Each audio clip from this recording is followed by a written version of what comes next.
Praise the lord. హల్లెలూయా. దేవుని నామానికి మహిమ కలుగును గాక. ప్రియ దేవుని బిడ్డలారా, మీరందరూ బాగున్నారా?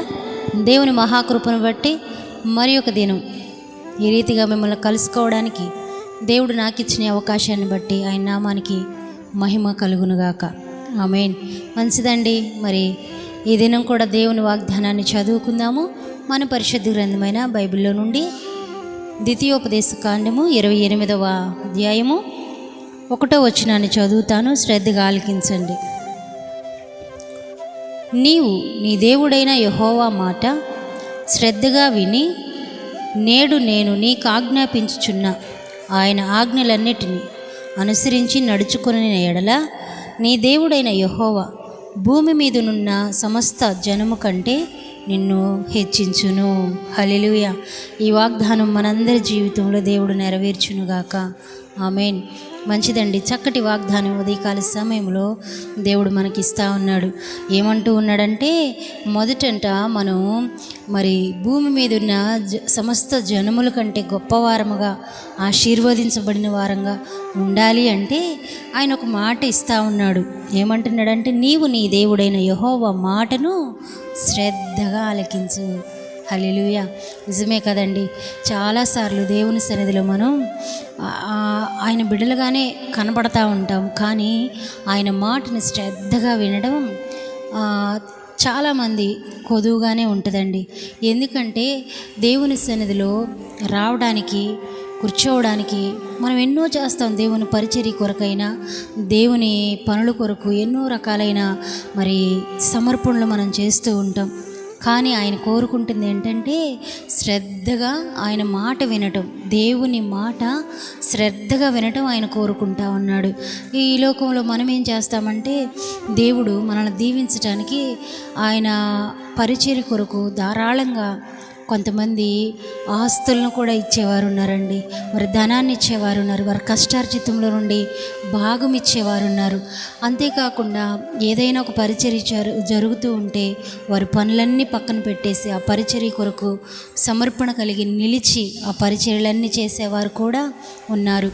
అయితే వీటన్నిటికంటే నీవు దీవించబడాలంటే ఏం చేయాలి అని ఆయన అంటున్నాడంటే, యెహోవా మాట, దేవుని మాట మనం శ్రద్ధగా వినాలి. శ్రద్ధగా వినాలి.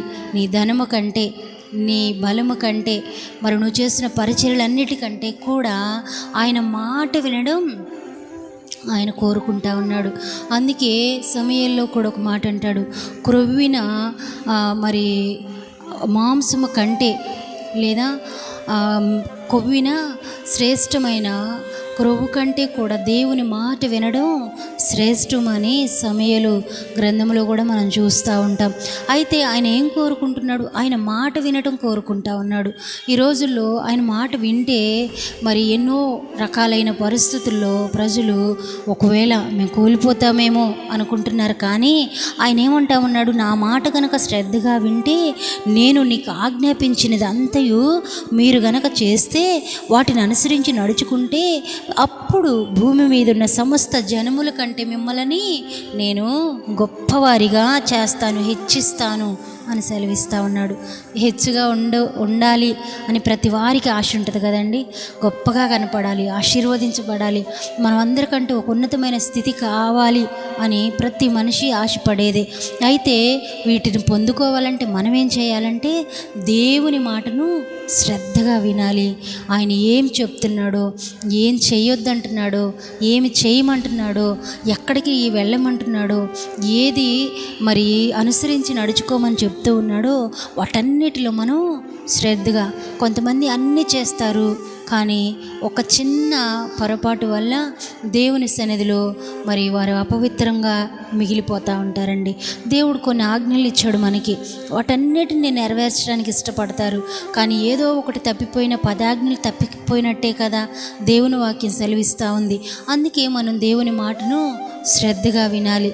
వినడమే కాకుండా మనం చేస్తున్న పనులు ఇంకా దేవుని కొరకు రెట్టింపుగా చేసి ఆయన ద్వారా చక్కగా మనం హెచ్చించబడాలి. నీ కష్టార్జితం దీవించబడాలి, నువ్వు చేతి పనులు దీవించబడాలి, నీ పొలము పాడి పంటల్లో దీవించబడాలి, మరి నువ్వు చేసిన ఉద్యోగాల్లో దీవించబడాలి, మీకు మంచి మంచి ఉన్నతమైన స్థితి కలగాలి. వీటన్నిటిని పొందుకోవాలంటే మొదటగా దేవుని మాటను మనం శ్రద్ధగా విని విడిచిపెట్టవలసినవి విడిచిపెట్టేసి వెంబడించవలసినవి వెంబడిస్తూ దేవుని కొరకు నిలిచినప్పుడు తప్పక ఆయన హెచ్చించేవాడిగా ఉన్నాడు. మరి అలాంటి హెచ్చింపు దేవుని ద్వారా ఘనత, దేవుని ద్వారా గొప్పతనం, దేవుని ద్వారా మంచి ఆశీర్వాదం మీ అందరికీ కలగాలని ప్రభువు పేరట కోరుకుంటూ ఈ మాటలు ముగిస్తూ ఉన్నాను. దేవుడి వాక్యాన్ని దీవించి ఆశీర్వదించునుగాక. ఆమేన్.